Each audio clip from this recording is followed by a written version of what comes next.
I was writing the book at this point, okay, and I'd just started my dowsing, and one of our problems was the Anglo-Saxons, okay, and the fact of the Anglo-Saxons, we wanted to find examples of runes and runic carvings and runic magic, etc. It doesn't exist anywhere. There's no examples because the Saxons only carved everything into wood, which of course disappeared. There's absolutely nothing, you see. So I thought, well, I'd begun to be, I began to do a thing which I ended up calling track dowsing, okay, which is I just use a pendulum and over a map, okay, and I use the pendulum to go various places, and so I thought, well, I'll do it by track dowsing. So what I did was that I got my pendulum out and I got a map of England, and I started where I knew Anglo-Saxons had been, which is the Anglo-Saxon ship burial in Norfolk or Suffolk. I can't. Suffolk. It is Sutton. Yeah, Sutton Hoo. Of course it is. I forgot.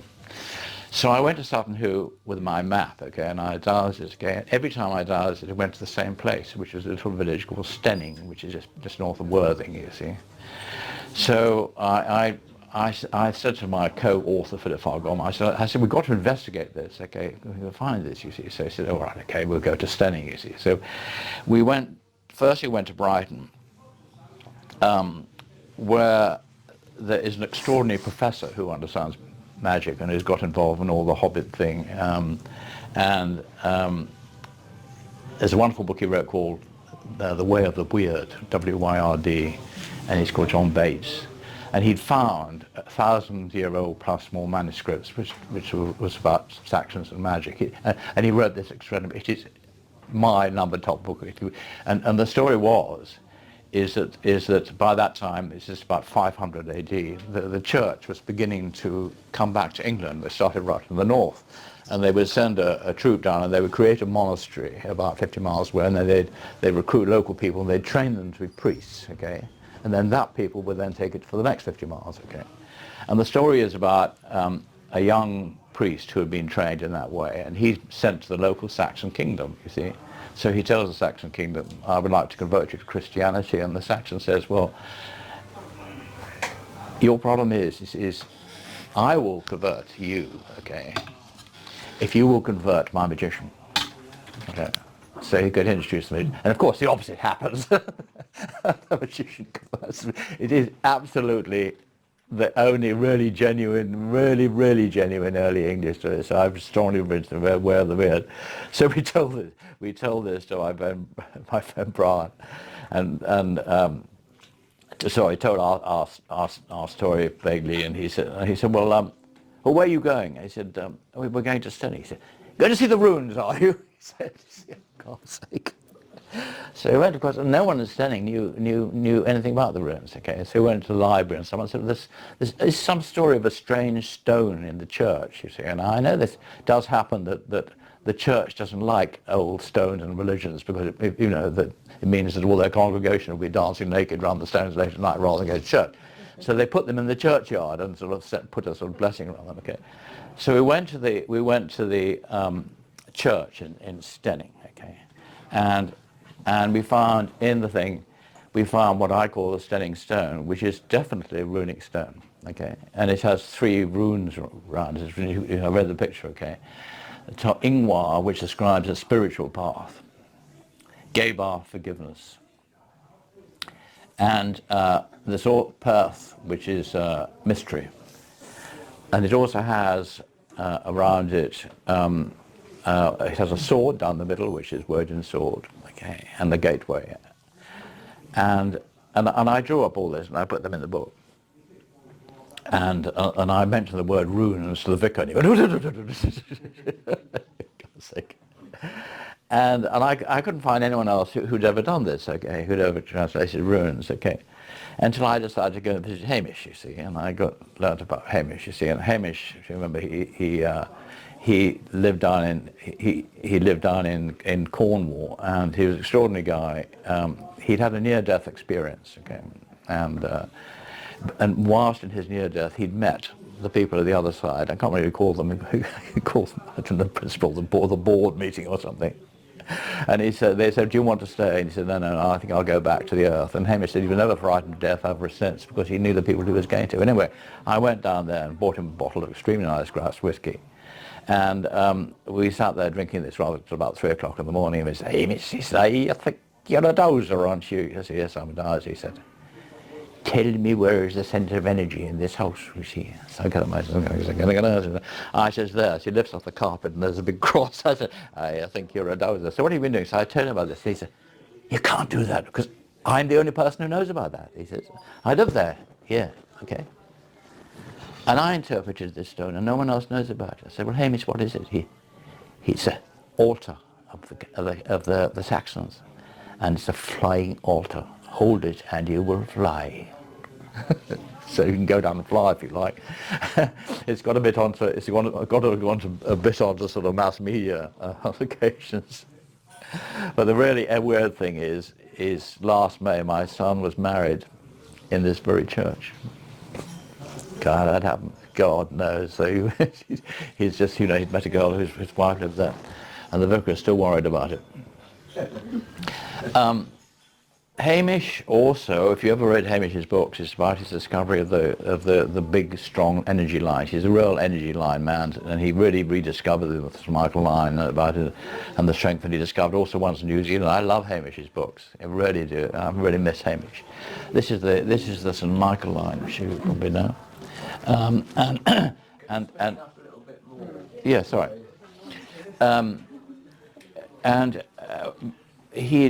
He'd found them by dowsing, and there were several. There's a Michael line, and there's another line right next door to it, which I can't remember what it's called. And usually in it you will find churches which you tend to have the same similar name to them.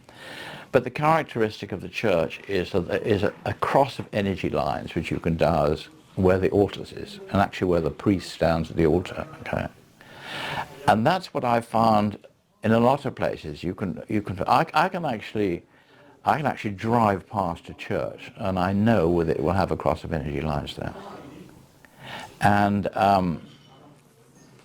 also, the Templars seem to understand this. We come back to that, so I've been having conversations with John about that, because the Templar churches douse incredibly strongly. So, and weirdly enough, no church after about 11 or 1200 douses in the same way. Try it yourself, you know, you can find it. And why? And the answer is the church decided, presumably, that anything to do with this was God, sacrilegious, etc., etc., etc. So they forbade it. And I remember I had a conversation with my son. We went up to one of the very early monasteries in Scotland, with extraordinary places. It's ruined by Henry VIII, etc. And Freddie was saying, oh, I said, I'll find you where the church altar used to be. It's got my pendulum out. And he said, oh, Dad, rubbish, you see. So we walked there, and there was something glinting through the grass. So I pulled the grass and it said, site of high altar. It got you. So it is a very simple thing. Is why did those early churches have these lines? And there are other people who have investigated, and this is something that I was thinking of doing with John. This was, I mean, it took a lot of detail to do a dance like this, okay? And I actually went to St Michael, St Michael. A lot of the churches have the name Michael, okay, on it. So there's something beyond just having a place where things start. And who actually has ever understood these lines and what they might be used for, okay? Who could actually douse that deeply, you know, apart from people like Hamish.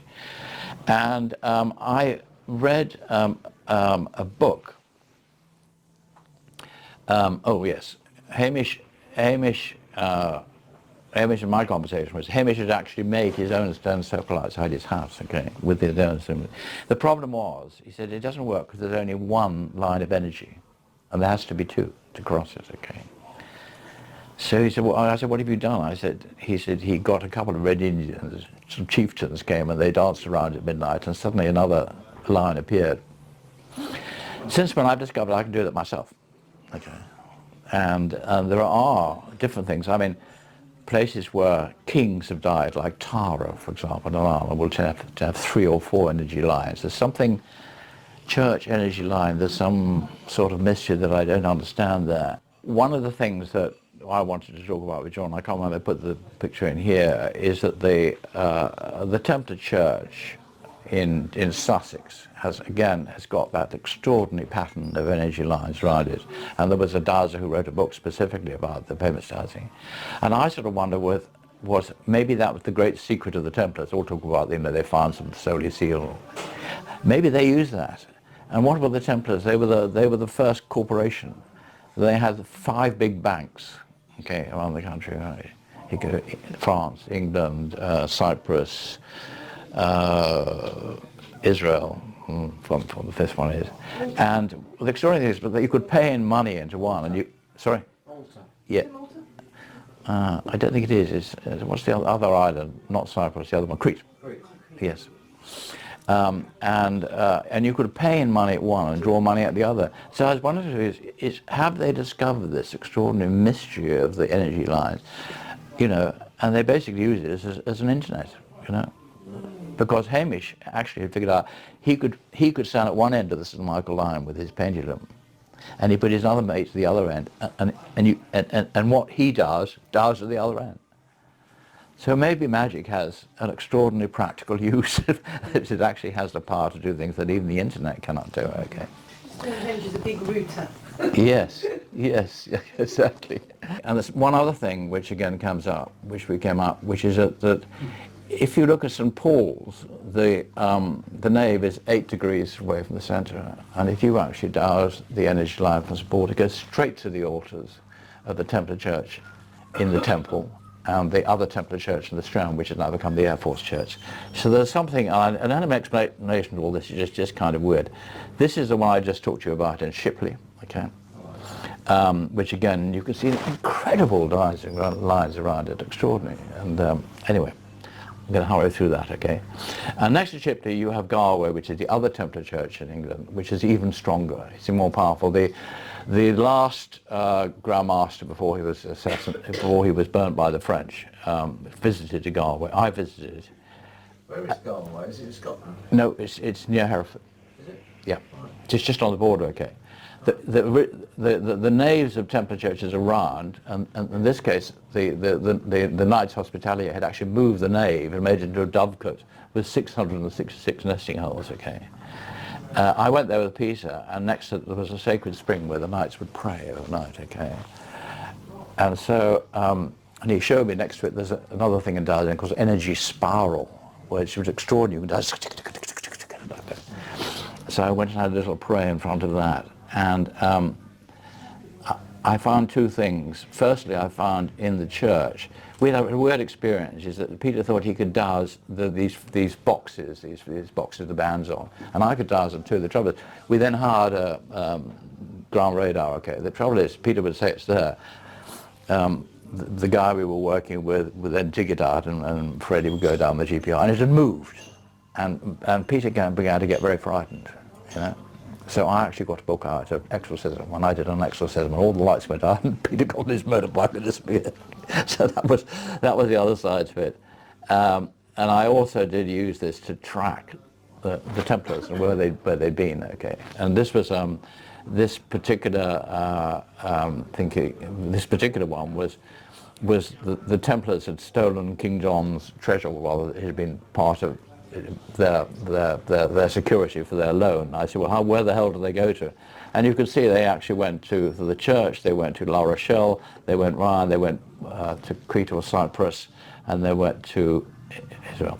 But they also showed, I was still very worried, so I said to my Templars, I said, I want a friend, okay? And they pointed me to a little tiny church, okay, and I didn't know where it was, right? And I went and Tyson came up, so I went up there, and there was this grave, okay, in the middle.